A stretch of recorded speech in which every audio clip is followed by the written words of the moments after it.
Little Brier-Rose. A long time ago there were a king and queen who said every day, if only we had a child. But they never had one. But it happened that once when the queen was bathing, a frog crept out of the water onto the land, and said to her, "Your wish shall be fulfilled. Before a year has gone by, you shall have a daughter." What the frog had said came true, and the queen had a little girl, who was so pretty that the king could not contain himself for joy, and ordered a great feast. He invited not only his kindred, friends and acquaintance, but also the wise women, in order that they might be kind and well disposed towards the child. There were 13 of them in his kingdom, but as he had only 12 golden plates for them to eat out of, one of them had to be left at home. The feast was held with all manner of splendor, and when it came to an end the wise women bestowed their magic gifts upon the baby. One gave virtue, another beauty, a third riches, and so on with everything in the world that one can wish for. When 11 of them had made their promises, suddenly the 13th came in. She wished to avenge herself for not having been invited, and without greeting, or even looking at anyone, she cried with a loud voice, "The king's daughter shall in her 15th year prick herself with a spindle, and fall down dead." And, without saying a word more, she turned round and left the room. They were all shocked, but the 12th, whose good wish still remained unspoken, came forward, and as she could not undo the evil sentence, but only soften it, she said, "It shall not be death, but a deep sleep of 100 years, into which the princess shall fall." The king, who would fain keep his dear child from the misfortune, gave orders that every spindle in the whole kingdom should be burnt. Meanwhile the gifts of the wise women were plenteously fulfilled on the young girl, for she was so beautiful, modest, good-natured, and wise, that everyone who saw her was bound to love her. It happened that on the very day when she was 15 years old, the king and queen were not at home, and the maiden was left in the palace quite alone. So she went round into all sorts of places, looked into rooms and bedchambers just as she liked, and at last came to an old tower.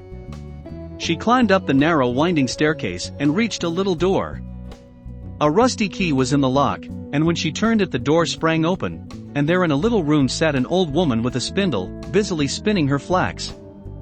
"Good day, old dame," said the king's daughter, "what are you doing there?" "I am spinning," said the old woman, and nodded her head. "What sort of thing is that rattles round so merrily?" said the girl, and she took the spindle and wanted to spin too. But scarcely had she touched the spindle when the magic decree was fulfilled, and she pricked her finger with it.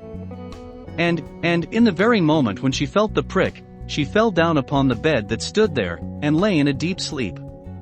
And this sleep extended over the whole palace. The king and queen who had just come home, and had entered the great hall, began to go to sleep, and the whole of the court with them.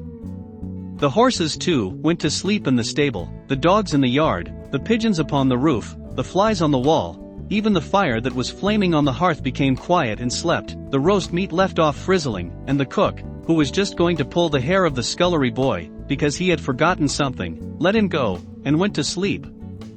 And the wind fell, and on the trees before the castle not a leaf moved again. But round about the castle there began to grow a hedge of thorns, which every year became higher, and at last grew close up round the castle, and all over it, so that there was nothing of it to be seen, not even the flag upon the roof. But the story of the beautiful sleeping Brier-Rose, for so the princess was named, went about the country, so that from time to time king's sons came and tried to get through the thorny hedge into the castle. But they found it impossible, for the thorns held fast together, as if they had hands, and the youths were caught in them, could not get loose again, and died a miserable death. After long years a king's son came again to that country, and heard an old man talking about the thorn hedge, and that a castle was said to stand behind it in which a wonderfully beautiful princess, named Brier-Rose, had been asleep for a hundred years, and that the king and queen and the whole court were asleep likewise. He had heard, too, from his grandfather, that many king's sons had already come, and had tried to get through the thorny hedge, but they had remained sticking fast in it, and had died a pitiful death. Then the youth said, "I am not afraid, I will go and see the beautiful Brier-Rose." The good old man might dissuade him as he would, he did not listen to his words.